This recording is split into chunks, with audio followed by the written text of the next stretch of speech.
हमारे साथ उत्तराखंड के पूर्व मुख्यमंत्री हरीश रावत जी जुड़े हुए हैं। हरीश रावत जी, बहुत बहुत स्वागत है आपका TV9 भारतवर्ष पर। क्योंकि आपने तो बकायदा यहां पर सब कुछ देखा, आप यहां के मुख्यमंत्री भी रहे और लगातार विपक्ष में इस वक्त एक अहम भूमिका निभाई जा रही है आपकी तरफ से। इस संकट को इस वक्त कैसे देख रहे हैं आप सर? ये संकट इस समय भीषणतम संकट है। ये दोहरा संकट है। एक तो लोगों की जिंदगी बचाने का संकट है और दूसरा जोशीमठ जो हमारी सभ्यता का केंद्र है, जो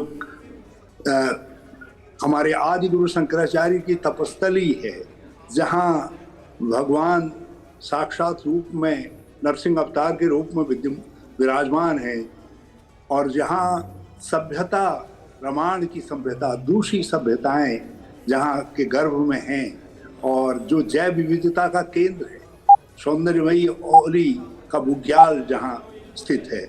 ये सिर्फ एक छोटे से बेडरूम से मशरूम की खेती करके महीने का 50,000 कमा रही हैं। मशरूम खेती सीखनी है तो फ्रीडम ऐप को अभी डाउनलोड कीजिए। ये सब आज खतरे में है जी। और इसलिए ये दोहरी चुनौती है और इस चुनौती का मैं इसीलिए हरीश रावत जी, यही चुनौती का जिक्र मिश्रा कमेटी की रिपोर्ट में किया गया था। उस समय आपकी सरकार थी, उस वक्त क्यों नहीं एक्शन लिया गया? मैं हमारी सरकार पर भी आऊंगा जी। और इसलिए ये मैं प्रारंभ से ही पिछले 10 दिन से लगातार इस बात को कह रहा हूं कि राज्य सरकार और अकेले राज्य सरकार नहीं बल्कि केंद्र के और दुनिया के विशेषज्ञों को लाया जाना चाहिए, क्योंकि एक कठिनतर स्थिति पैदा हो गई है। हमने निरंतर कुछ ऐसा विकास किया है वहाँ। नहीं, जब दरारें आई हैं तो तब क्यों जाग रहा है प्रशासन? सवाल बहुत मूलभूत है।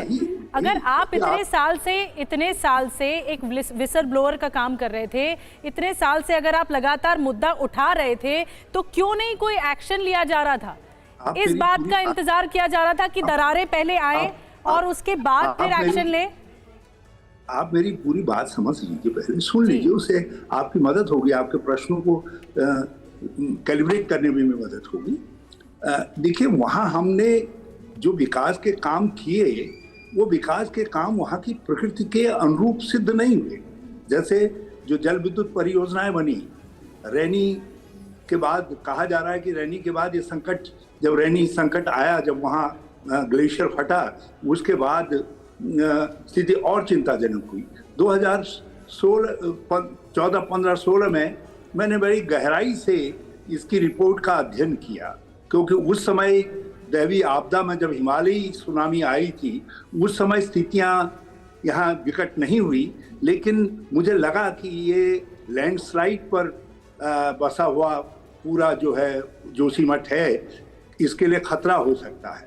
इसीलिए हमने बल्कि हेलीपैड इत्यादि पे वहाँ उसी बात को ध्यान में रखा। अभी रावत साहब, आपको याद होगा फरवरी 2021 में जो तपोवन प्रोजेक्ट में बाढ़ आई थी, उसके बाद से भी आशंका बढ़ गई थी, क्योंकि जोशीमठ के नीचे से ही सुरंग जाती है। उस वक्त भी एक्शन लिया जा सकता था। इसलिए हमने 2016 में 4 स्टैंडिंग इंस्ट्रक्शन दिए। एक तो हमने कहा ड्रेनेज सिस्टम को परफेक्ट बनाया जाए पूरा, और नगर पालिका से लेकर के डिस्ट्रिक्ट एडमिनिस्ट्रेशन तक, और पीडब्ल्यूडी इस बात को मॉनिटर करे, ड्रेनेज सिस्टम, यहाँ पानी का रुकाव कहीं पर भी नहीं होना चाहिए। दूसरा ये किया गया कि जो अलकनंदा है, अलकनंदा के किनारे जहाँ जेपी का प्रोजेक्ट बना हुआ है, उस एरिया के निचले हिस्से में। हरीश रावत जी, यही तो सबसे बड़ी विडंबना है, यही सबसे बड़ी विडंबना है। आप भी कह रहे हैं कि ये होना चाहिए, ये नहीं होना चाहिए। 1976 में भी कमेटी ने यही रिकमेंड किया था कि ये होना चाहिए, नहीं होना चाहिए। उसके बाद भी तो प्रोजेक्ट चला सर, 9 से 11 तक काम चलता है, फिर प्रोजेक्ट रुक जाता है, फिर चलता है, फिर रुक जाता है। आप एक लाइन आगे सुन लेंगे तो आपके प्रश्न की मदद हो जाएगी।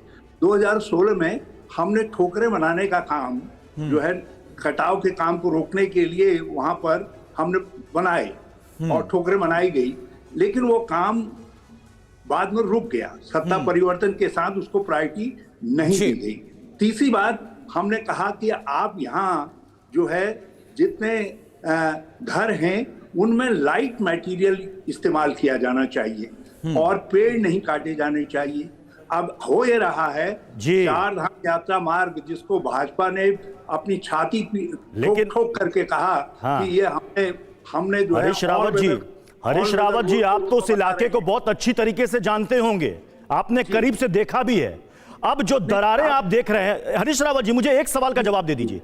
अब जो दरारें दिख रही हैं, जिन्होंने कई पीढ़ियां बस अपनी गुजार दी उस घर में, अब वो दोबारा उस घर में लौट कर आ नहीं सकते क्योंकि वो खतरे से खाली नहीं है। अब वो जाएंगे तो कहां जाएंगे, और इसके लिए जिम्मेदार किसको माने? वो अभी की तत्कालीन राज्य सरकार को, या पुरानी राज्य सरकारों को, या केंद्र सरकार को? किसको माने? इसको लगातार गलतियां हुई हैं। एनटीपीसी का जब प्रोजेक्ट बना था उस समय भी हमको इस बात को देखना चाहिए था, क्या क्या सेगमेंट्स हैं उसके अंदर, क्या उस स्लीपरी जोन है, ये सब चीजें ध्यान में रखी जानी चाहिए थी। आज वो सवाल हमारे ठीक है हरीश रावत जी, बिल्कुल हरीश रावत जी, आज ये जो मसला है, हरीश रावत जी, एक मेरा सवाल है, अब जो आपदा है, जो लोगों पर संकट है, उनका घर बार छिन रहा, आशियाना उनका टूटता हुआ नजर आ रहा है।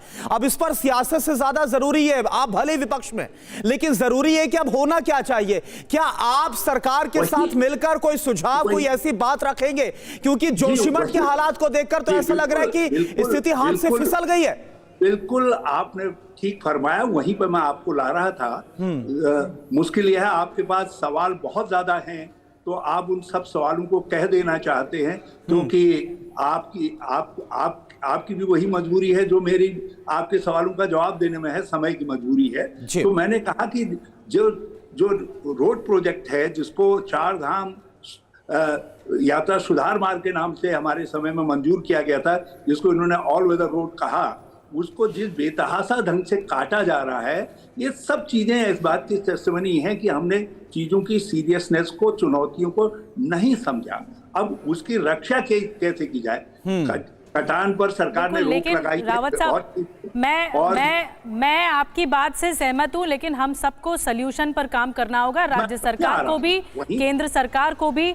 बहरहाल वक्त इतना ही था। सर बहुत क्विक, आप जो बात बोल रहे हैं उसको पूरा कर लीजिए। अन्नपूर्णा, जरा सा मुझे अपना सवाल, अपनी बात तो पूरी कर लेने दीजिए। मैं वही कह रहा हूँ कि आज कटान पर रोक लगा करके सरकार ने बहुत अच्छा कदम उठाया है, और हमको ये देखना चाहिए कि वो एरियाज में मिनिमम कटिंग, मैक्सिमम जो है, जो कंस्ट्रक्शन, वाइडनिंग, दूर से सारे काम है, वो फिलिंग की टेक्नोलॉजी पर, दीवारों पर। ठीक है, ठीक है। दूसरा, हमको हाउसिंग के लिए केंद्र सरकार से बातचीत करके, यानी दोनों तरफ से, राज्य सरकार और केंद्र सरकार की तरफ से वो सामंजस्य होना चाहिए, और शायद वो विपक्ष की भूमिका भी और उभर कर सामने आनी चाहिए कि इस तरह ना हो।